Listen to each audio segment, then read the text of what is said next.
Welcome back to my channel, guys. Today we're going to review the basics of how Elrond or EGLD works. So there are three major aspects to Elrond that I wanted to cover in this basic overview. And this is going to be an educational video on some general concepts of how modern scaling blockchains work. But for this one, we're just going to go over these three topics, and I'll try to make it as easy to understand as possible. So this video will be very educational for those who are not aware of some of the aspects of crypto. So, some of the things that come together are adaptive state sharding, state secure proof of stake, and Arwen is their virtual machine that uses WASM to compile programs. So, what I'll start with is adaptive state sharding. So what is a state in a computer? It is, a computer is basically, you have an input and an output, and it has some state in here. It's pretty simple stuff. It has, it could be as simple as an on and off switch. That is a state. It is a state of on, or it is a state of off. And so a computer can have many different states, with the many different arrangements within the circuitry within that computer. That is a state machine. So when you say adaptive state sharding, what you're saying is something that can, depending on the situation, can be changed. The state and sharding is how the workload is managed, the inputs, the incoming information, how that traffic, the traffic of users or whatever is managed. So when you're saying adaptive state sharding, what you're saying is adaptive state of the computer, workload management. Okay, so basically, a blockchain is a database. It is nothing more than a shared database amongst many different computers, but it's a powerful database in that it is something that is not hackable, or it is something with trust built in. What we mean by trust is that we know who can write to that database and who cannot. And in a centralized database, we do not have that guarantee. In a distributed database like a blockchain, we do have that guarantee. We know who is capable of writing to the database and who isn't. And that simple difference is quite powerful, especially with finance. Because when we use the banking system, the current banking system, we don't know what they're doing with the dollar, etc. Because anyone or someone behind the curtain can write in as many decimals as they want, because there's nothing that can stop them.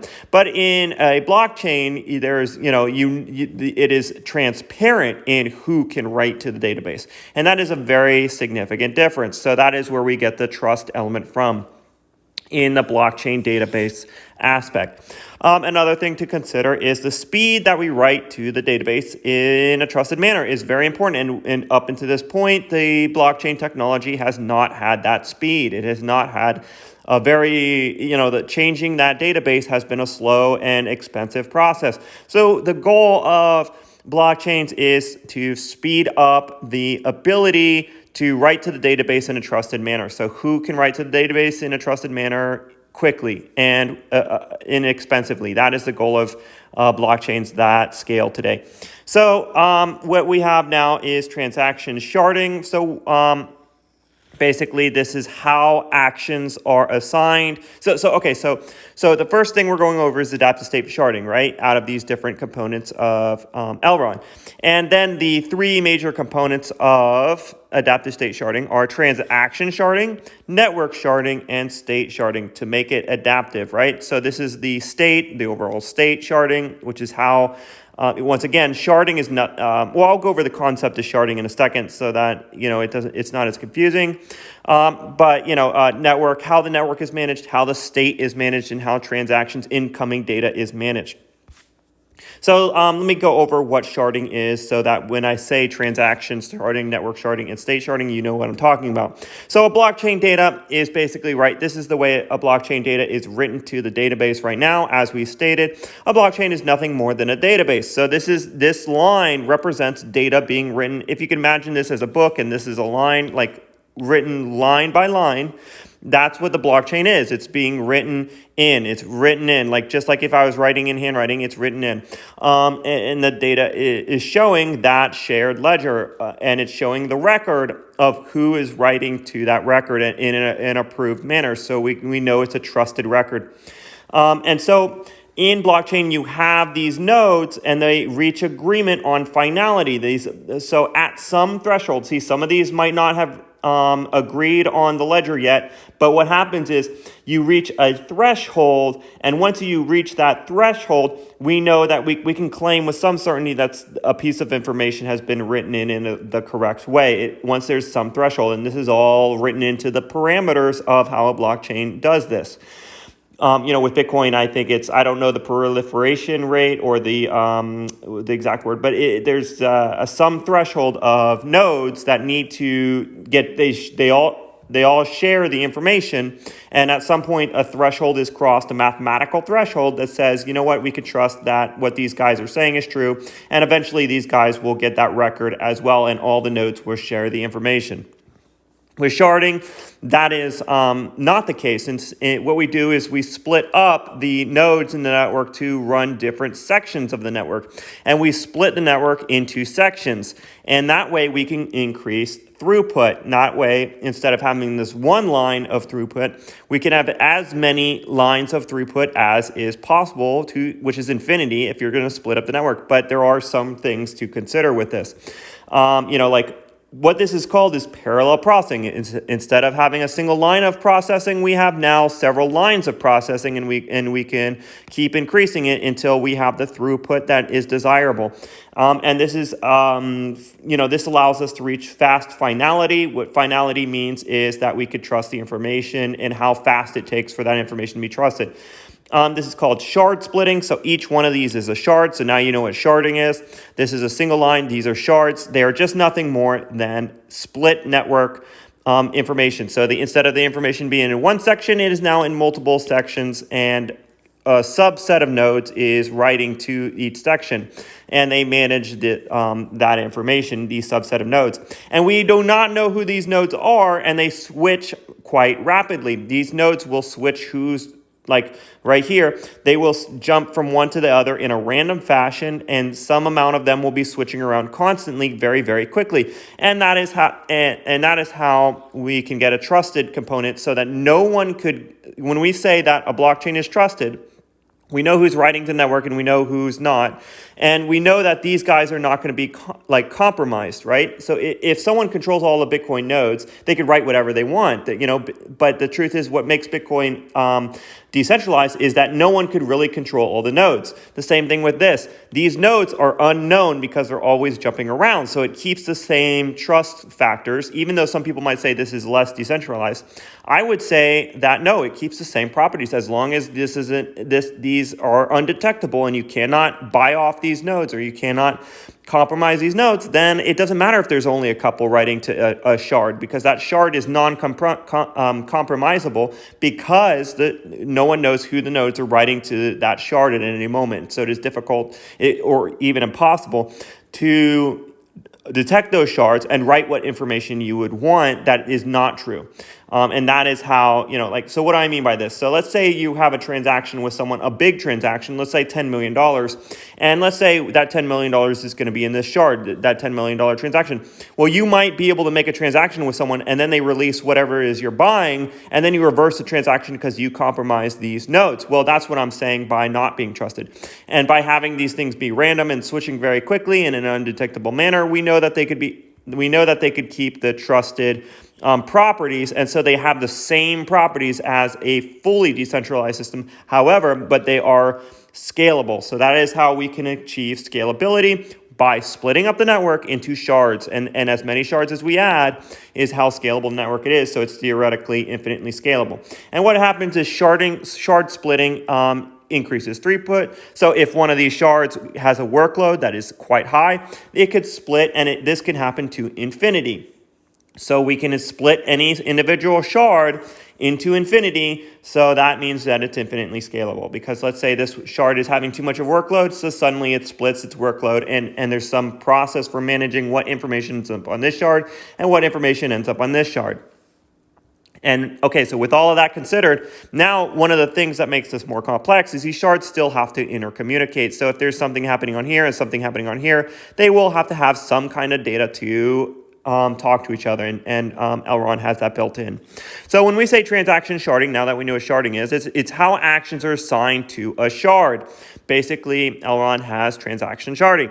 It's like a region-based or account-based assignment. So when you click on something or you do an app or something, how your actions are managed, how your actions pick a shard is managed in the network in such a way to be efficient. And you also have network sharding, which is mapping nodes and shards, or it's basically how the nodes are grouped. So this node grouping mechanism, the algorithms for managing node selection, such as that quick rotation, etc., is part of the network sharding component. And then the state sharding is only partial state is existent on any shard. So all these nodes do not need to know the entirety of the blockchain like in the old systems.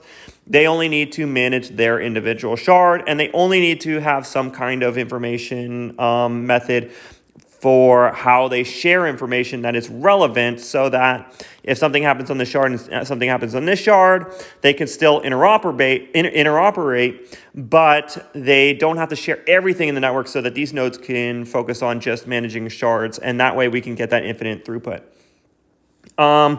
And shards can communicate when needed, etc. That's what I'm talking about earlier.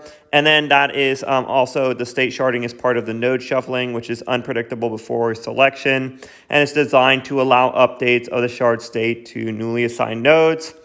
So it's a no lag issue. So these shards, they rotate in such a manner in their state sharding mechanism. These nodes rotate in such a manner so that they don't compromise the speed at which the network operates. So only a small amount of them are rotating at any time, but still it's at such a degree that we can trust the decentralization of the network, but we could also we can still get the scalability and the throughput. So these are all the things built in as part of the overall adaptive state sharding component. Now, regarding the secure proof of stake, what this means is those who own the network, those who are playing in the game, those who are part of the network, those who buy the token, there's no single point of trust, and there's random, non-detectable validator selection over shards. That's the high resiliency of the secure proof of stake, and also that extremely fast time for the shuffling of the nodes.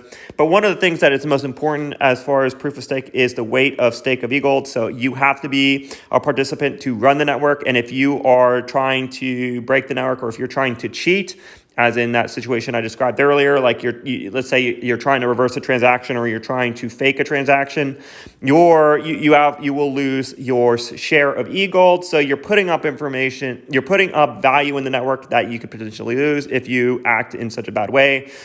So that this means that the network has those same properties as proof of work, is that someone who spends a lot of money doesn't want to lose that money, and it makes it unprofitable to cheat in the system.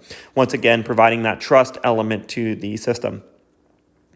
And and there's also a reputation system, some algorithmic reputation system built into these nodes as well, so they can operate and build trust as well.